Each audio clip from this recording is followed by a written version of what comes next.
إنا أنزلناه في ليلة القدر وما أدراك ما ليلة القدر ليلة القدر خير من ألف شهر تنزل الملائكة والروح فيها بإذن ربهم من كل أمر سلام هي حتى مطلع الفجر.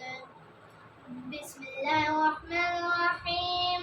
لم يكن الذين كفروا من أهل الكتاب والمشركين منفكين حتى تأتيهم البينة رسول من الله يتلو صحفا مطهرة فيها كتب قيمة وما تفرق الذين أوتوا الكتاب إلا من بعد ما جاءتهم البينة وما أمروا إلا ليعبدوا الله مخلصين له الدين حنفاء ويقيموا الصلاة ويؤتوا الزكاة وذلك دين القيمة. إن الذين كفروا من أهل الكتاب والمشركين في نار جهنم خالدين فيها أولئك هم شر البرية.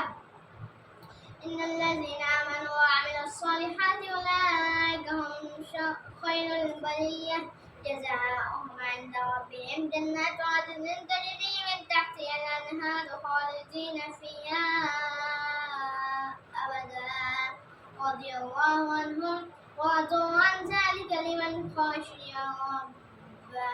الحمد لله رب العالمين الرحمن الرحيم مالك يوم الدين إياك نعبد وإياك نستعين اهدنا الصراط المستقيم صراط الذين أنعمت عليهم غير المغضوب عليهم ولا الضالين آمين. إذا زلزلت الأرض زلزالها وأخرجت الأرض أثقالها وقال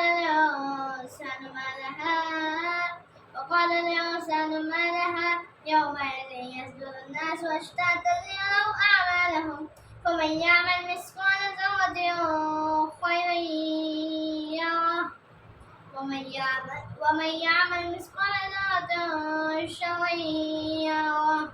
والعاديات ضبحا فالموريات قدحا فالمغيرات صبحا فأثرن به النقعا فوسطن به جمعا. إن الإنسان لربه لكنود وإنه على ذلك لشهيد وإنه لحب الخير لشديد. أفلا يعلم إذا بعثر ما في القبور وحصل ما في الصدور إن ربهم بهم يومئذ لخبير. الله أكبر.